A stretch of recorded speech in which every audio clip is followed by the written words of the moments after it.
kedua adalah SDGs atau Sustainable Development Goals.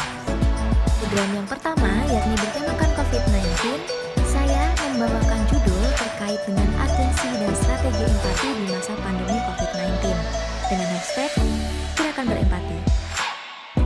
Pada program yang kedua, yakni bertemakan Sustainable Development Goals, saya melaksanakan program berjudul Sigap dalam menaklukkan Quarter Life Crisis, Dilema Problematika Milenial.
Dengan dilaksanakannya KKN Pulang Kampung ini, mahasiswa sebagai agent of change menjadi lebih melek terhadap lingkungan terdekatnya.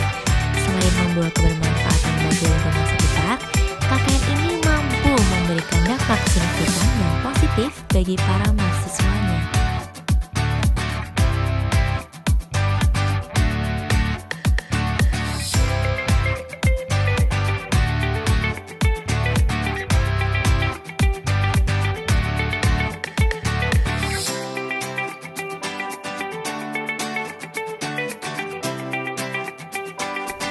Hanya membutuhkan 3 menit perjalanan dari Komplek Perumahan Perumda menuju Universitas Diponegoro.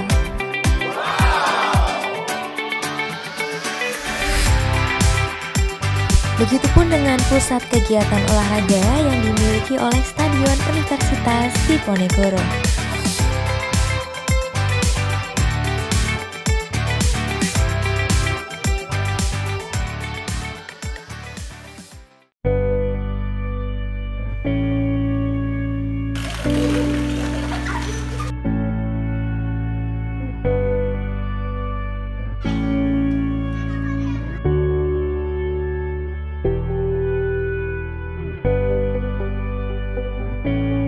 Data tersebut membuktikan kekhawatiran warga Perumda.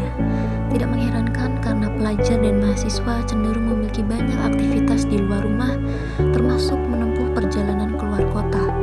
Dan mereka cenderung abai dengan protokol kesehatan yang ada. Kekhawatiran tersebut cepat dieksekusi oleh warga Perumda dengan menetapkan peraturan wajib rapid test bagi warga dan juga mahasiswa setiap 2 bulan sekali.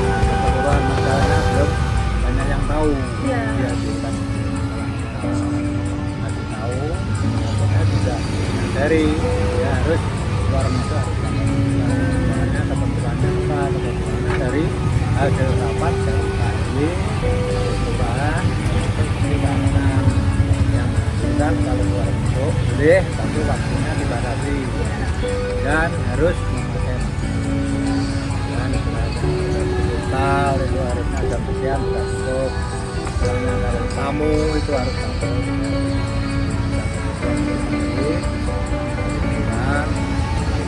dan nanti untuk tes warga ya jadi Enggak.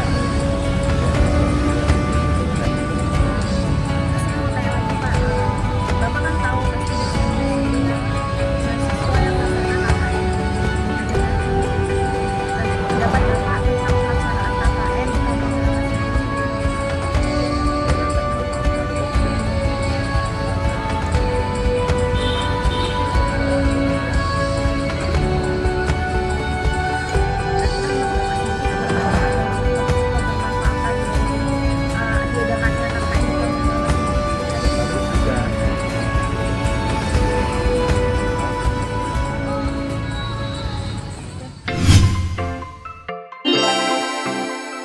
Program ini peneliti laksanakan dikarenakan banyak sekali milenial tidak mengetahui fenomena psikologis bernama quarter life crisis.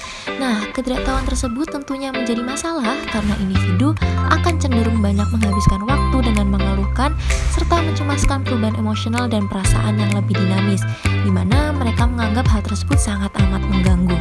Hasil yang dicapai peneliti pada program ini adalah perubahan pemahaman kognitif mengenai quarter life crisis itu sendiri dan bagaimana individu tersebut mampu mengimplementasikan intervensi yang peneliti berikan pada psikoedukasi dengan baik. Sehingga pada akhirnya individu mahasiswa tersebut melihat tekanan dan permasalahan yang sedang dihadapi menjadi lebih positif dan optimis serta mampu menekan distres atau emosi negatif yang muncul. Jadi gimana Mas, kira-kira libatnya menurut Mas gimana bermanfaatannya buat Mas sebagai era milenial? Ya ini bisa memotivasi saya untuk jadi kreatif. Jadi kreatif, terus? Kreatif dan menghadapi, bisa terhindar dari stres saat pandemi seperti ini. Oke. Makasih banyak ya Mas.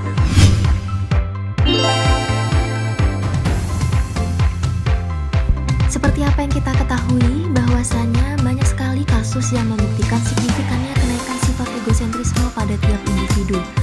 Berbalik akan kasus tersebut, kenyataannya pada masa-masa seperti inilah empati paling dibutuhkan demi kesejahteraan kesehatan yang terjaga bagi setiap masyarakat. Hal tersebut sangatlah terkait dengan kepedulian masing-masing individu terhadap protokol kesehatan yang diterapkan diri sendiri dan orang sekitar.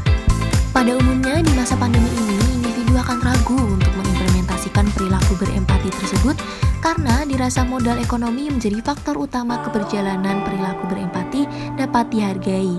Pada kenyataannya, tidak melulu semua harus dilakukan dengan mengeluarkan uang. Salah satunya yakni upaya menjaga lingkungan sekitar terbebas dari COVID-19 dengan menggunakan protokol kesehatan dasar yakni masker pada diri sendiri terlebih dahulu.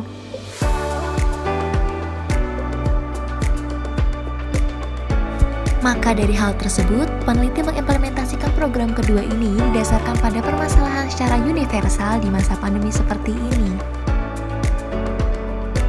Hasil yang dicapai pada program ini adalah adanya pemahaman para warga terkait arti dan berbagai strategi berperilaku empati di masa pandemi. Hal tersebut dapat peneliti katakan karena pada saat proses sosialisasi secara door to door, saat rapat dan saat di WhatsApp group, para warga memberikan respon dan feedback yang baik mengenai kebermanfaatan dari program yang telah peneliti laksanakan.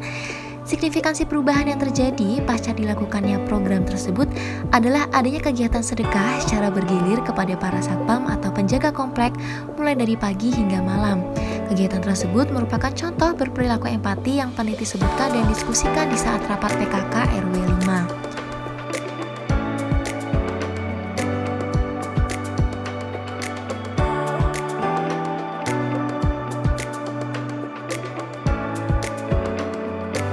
Masker gratis ini peneliti bagikan juga dalam rangka sebagai contoh gerakan berempati, di mana penggunaan masker merupakan perilaku empati yang mudah diimplementasikan mulai dari diri sendiri. Diharapkan pula dengan masker kain yang baru dan manis ini, para ibu-ibu PKK lebih semangat menggunakan maskernya. Sosialisasi juga dilaksanakan via door to door untuk menjangkau lebih banyak lagi warga.